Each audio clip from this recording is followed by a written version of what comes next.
Hello, I'm Rosemary Miguez, and this is the upstairs studio, named after a grandson. He was the one who named it. I used to have a studio on the second floor, and he wanted this to continue to be the upstairs studio. I'm number 8 on the wave. My primary work is with sand and gesso.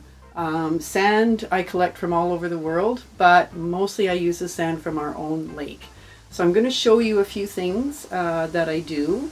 And then I'm going to introduce you to something new that I'm working on.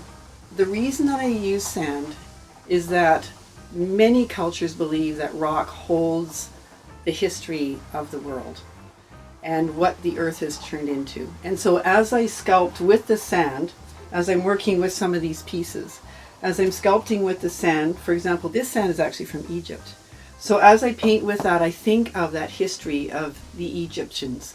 And I feel like I'm adding a piece of myself into there. And then when people purchase any one of my works, then they themselves are adding the history into that piece that I had made.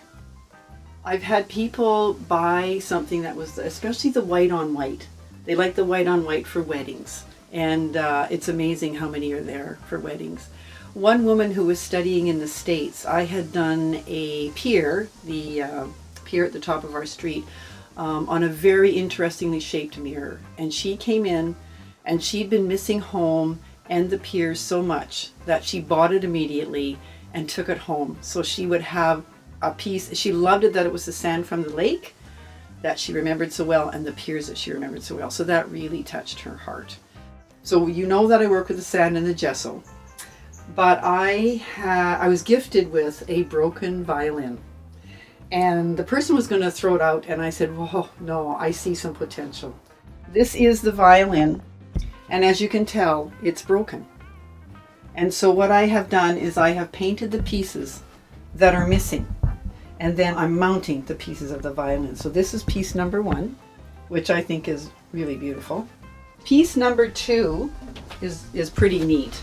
So the broken piece will be mounted on like this.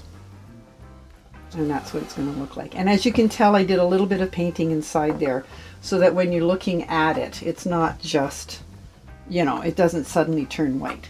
So there is the other piece that's on it. This is the last piece, and as you can tell, I've painted what's missing.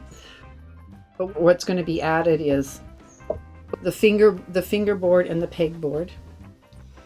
I think it's not the soundboard, but I'm not a musician. It holds the strings, and then at the very end we have the actual peg that's going to go in. I am going to string this, very light strings on it to mimic the actual strings of the violin. Oh, and I have one more piece which I can show you, which is just started. I mean, this violin was in pieces because I actually have the back as the final piece to be mounted on. So that makes it the quadriptych. So that's what I have been very, very excitingly working on. The piece is going to be called Ode to the Luthier and the Musician. I'm Rosemary Miguez. I am studio number 8 on the Wave Artist Tour.